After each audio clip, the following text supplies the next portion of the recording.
Naririto po tayo sa Dolomite Beach. Napakaganda na lugar nito. Tahimik, sariwang hangin. Yan. Sana mababait ang mga security guard dito, mga guwapo pa. Dito naman meron public restroom. Ang ano lang dito, bawal lang magdala ng tubig. Ay ganyan, yan. Pero pwede niyong balikan. So, samahan niyo ko at tingnan natin ang kagandahan ng Dolomite Beach. Para doon sa mga probinsya na naroon, pwede kayo pumasal dito. Walang bayad, libre. Kaya, pag nakikita niyo yung mga building na yan, ito yung US Embassy, libre din tingin yan, pero huwag lang kayo papasok kasi marami security guard dyan. Ito yung bagay ng Dolomite Beach. Diyan sa Guardia, okay lang yan, wala namang bayad, wala libre. Kaya lang, bawal mo ka na ng tubig. Iiwan nyo talaga, pero pwede nyo balikan.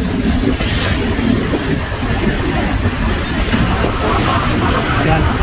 Pag ngayon walang alon, walang bagyo, malinis yan. Kasi inabang kagad yung mga basura, at least kinukuha yan. Para mananatili na kalinisan ang lugar na to. Dahil ito yung tourist spot to. Itong Dolomite Beach. Na para pa ni Pangulo natin si Pangulo Duterte, inumpisan nito. Ito yung buhangin yan. Medyo magagaspang lang, hindi kagaya ng Boracay. Talagang pino. Napuntahan ko Boracay, talagang super ang ganda. Pati presyo, super din. Dito naman, hindi naman super. Marami mga libre dito. Ayan, nakita nyo mga building na nagtataas yan. Dito yan sa Ruas Boulevard. Kaya tataasan ng building yan. Ito yung simbolo ng kalinisan na inilagay dito para makita ng mga tao. At least kahit pa paano may idea sila kung ganito ini-improve ang kalinisan dito sa lugar nitong Dolomite Beach. Meron naman ditong umbrella. Yan. Pwede kang sumilong dito. Yan. Kaya lang may init. Pero pag mahangin, okay lang ang hangin. Kasi paganda yung hangin dito lalo pag nagagaling mga yung tawag ito yung hanging amihan o kaya hanging dagat. Ingat ka lang pag may bagyo. Makikita nyo US Embassy yan. Malawak yan. Pero heavily guarded yan. Ito may mga konti pa rin basura. Siyempre, hindi naman may iwasan yan. Talaga natural lang magkakaroon ng basura yan. Pero at least, kahit paano, maliwalag yung mga dagat. Yan. Yung lusunan, yun ang effect water. So hindi pa basta mapapasok ng malalaking alon niya kasi nga sa unahan pa lang napapasok na yung alon. Kaya maganda rin yung may breakwater. At least kahit paano nakukontrol ang daloy ng mga alon dito.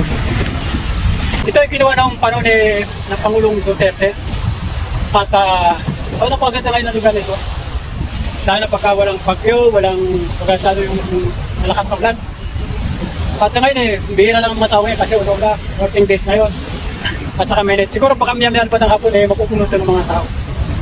Kaya po mga kasama, mga kaibigan, at lalo na mga viewers natin na inatabayanan ang aking vlogging. Sa tema na to, kahit walang kita at tuloy lang ang pagtulong sa kapwa. Pagkaroon kayo ng informasyon kung paano pagpunta rito, paano pagtitipid. Pwede mo kayo magtipid, maglakad na nga lang kayo.